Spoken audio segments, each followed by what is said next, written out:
Halo teman-teman, kembali lagi di review alur cerita. Jangan lupa siapkan secangkir kopi. Selamat menonton. Pria itu baru lahir dengan cairan ketuban. Untungnya dia belajar berjalan, menyeberangi hutan untuk mencapai kota. Dia telanjang di persimpangan jalan, semuanya baru. Orang yang lewat memandangnya dengan aneh. Polisi menanyainya, tapi dia tidak bisa bicara.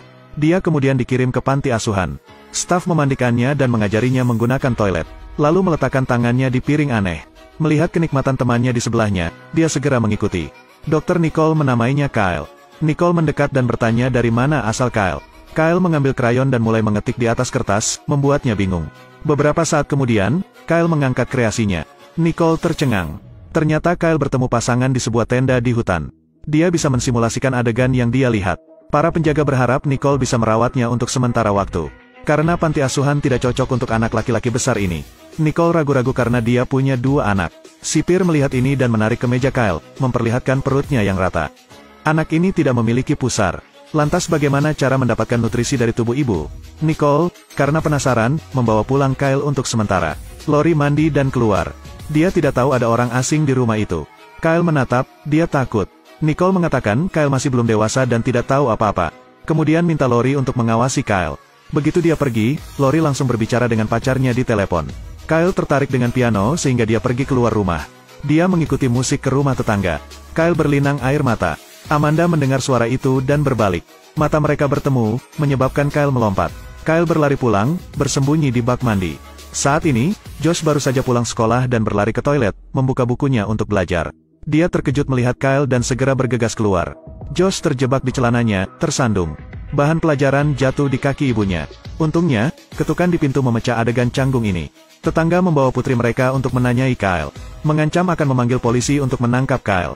Nicole meminta maaf, mereka tidak menerima. Tapi kemudian dia melihat Amanda dan Kyle saling memandang.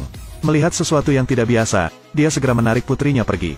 Keesokan paginya, Nicole membawa Kyle ke tes IQ. Suatu hal yang aneh terjadi. Kyle belum bisa bicara, tapi mendapat skor maksimal. Lagi pula, Tuhan macam apa kamu? Kyle baru saja lahir dan ditinggalkan di pegunungan. Tubuhnya menyerupai anak laki-laki berusia 16 tahun, tetapi bertingkah seperti bayi. Dr. Nicole yang baik hati membawa Kyle ke rumah sementara. Pada siang hari, Kyle menyinggung semua orang di rumah. Melihat Nicole dan Stephen dekat, dia mengira itu adalah cara menyapa. Jadi Kyle mengikutinya. Untungnya, Nicole tahu dia hanyalah selembar kertas kosong. Stephen tidak berpikir begitu, karena dia tahu bagaimana berbicara terlalu cepat. Bawakan aku jus. Kyle dapat mengulangi semua yang dikatakan orang lain. Semua orang kagum. Tapi tepat setelah itu, perasaan saat kamu meletakkan tanganmu di kakiku sangat aneh. Ini seperti sihir. Setelah mendengar itu, Lori ingin pindah ke rumah lain. Josh sangat senang dia ingin tos Kyle lagi. Tapi Kyle masih sangat muda. Nicole kemudian menyuruh Kyle pergi ke kamar Josh. Kali ini, Josh kehilangan ruang pribadinya. Dia selalu menyalahkan Kyle karena majalahnya disita oleh ibunya. Bagaimana Anda berhasil melewati malam? Tapi Josh bukan satu-satunya yang menderita insomnia. Kyle tidak bisa tidur jadi dia pergi ke dapur sendirian. Melihat Lori melarikan diri untuk berkumpul dengan teman-temannya. Penasaran, Kyle mengikuti. Ada banyak wanita cantik yang membuat Kyle terlihat pusing. Tiba-tiba, semua orang lari.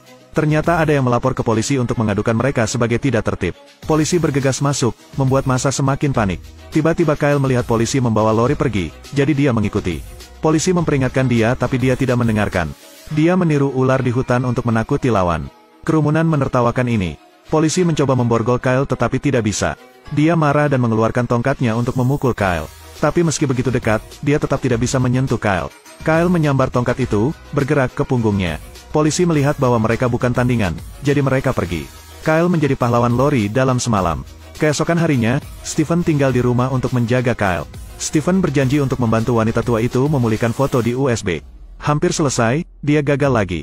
Kyle berdiri di samping, mengamati dan memahami. Kemudian, Kyle membuka komputer dan mengetik keyboard. Kyle memperhatikan sejenak dan selesai melayani. Ketika Stephen kembali, Kyle selesai memulihkan foto itu.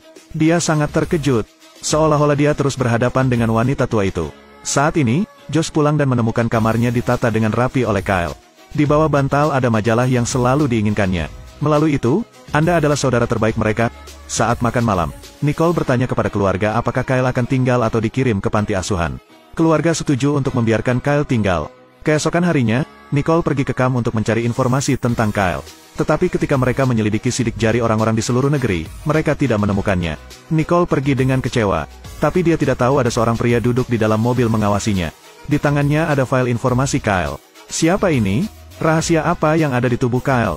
Kami mengundang Anda untuk menonton episode berikutnya. Pria ini baru saja lahir, masih ada cairan ketuban di tubuhnya. Kyle telanjang di jalan dan dikirim ke panti asuhan. Sipir menemukan bahwa Kyle memiliki rahasia yang mengejutkan. Anda kehilangan organ penting. Setelah menontonnya, Nicole terkejut. Bagaimana anak ini tumbuh? Dia membawa Kyle ke rumahnya sebentar. Malam pertama, Kyle mendapati keluarga ini sangat aneh. Mengapa mereka semua berbaring tak bergerak di malam hari? Mengapa mereka berpura-pura mati? Stephen mengatakan ini adalah tidur untuk mengisi kembali energi. Kyle tidak pernah melakukannya. Setiap malam dia tidak bisa tidur, dia pergi ke dapur untuk berkunjung. Kyle membuka kulkas, penasaran dengan isinya. Melihat aromanya, Kyle langsung memasukkannya ke dalam mulutnya. Telur ayam juga dia makan. Pisang ini bahkan digigit lebih brutal. Setelah makan, Kyle pergi ke ruang tamu. Dia tidak sengaja menyalakan TV. Ada film seni bela diri di TV. Kyle duduk memperhatikan dengan seksama. Suara itu membangunkan seluruh rumah.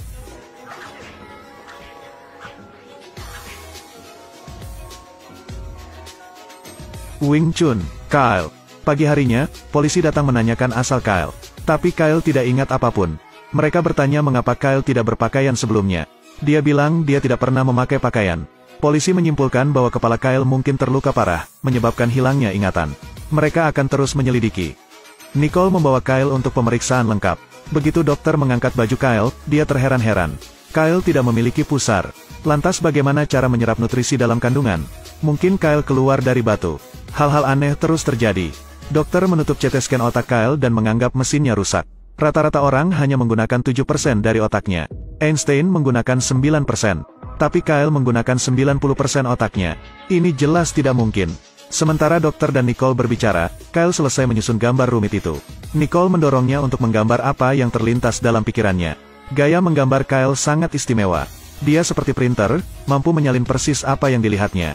Hari itu, Kyle tidak bisa tidur, jadi saya pergi jalan-jalan. Dia tidak menyadari ada orang yang mengejarnya. Dia akan bertindak ketika anjing itu tiba-tiba menatapnya dan menggonggong. Dia segera pergi. Kyle segera mempelajari bahasa anjing. Dia mengelusnya agar terbiasa. Pemilik anjing itu menjulurkan kepalanya. Dia adalah Amanda, gadis yang bermain piano sebelumnya. Amanda sangat terkesan dengan Kyle. Anjing yang biasanya ganas itu mendengarkan Kyle lagi hari ini. Stephen menganggap ini bukan cara yang baik. Jadi ingin mengajari Kyle bagaimana rasanya lelah. Keduanya bertemu untuk berlari bersama. Di tengah jalan, Stephen sangat senang. Dia mengatakan Kyle tidak perlu menyerah. Dia kemudian mempercepat meninggalkan Stephen di belakang. Karena tidur Kyle, semua orang sangat lelah. Stephen melewatkan pertemuan penting. Dia menyalahkan Kyle karena menyebabkan banyak masalah sejak Kyle datang ke sini. Kyle mendengar semuanya. Ketika saya pergi untuk mencarinya, saya tidak dapat menemukannya di rumah. Nicole membalik-balik foto Kyle dan melihat gunung terdekat ini. Keluarga segera pergi mencari Kyle. Mereka melihat Kyle berdiri memandangi bintang-bintang. Ternyata Kyle mempercayai Josh, mengira dia adalah alien. Nicole mengundang Kyle ke dalam keluarga mereka. Kyle pulang dan tanpa sengaja menyalakan radio. Dia menemukan kebisingan ini untuk membuatnya mengantuk. Kyle segera berbaring di bak mandi, tertidur. Tidak ada yang tahu, di mana mereka menemukan Kyle ada satu set sisa-sisa. Berlangganan saluran untuk melihat episode berikutnya. Cerita pun berakhir. Ikuti terus Sulaiman LS, untuk mendapatkan video selanjutnya.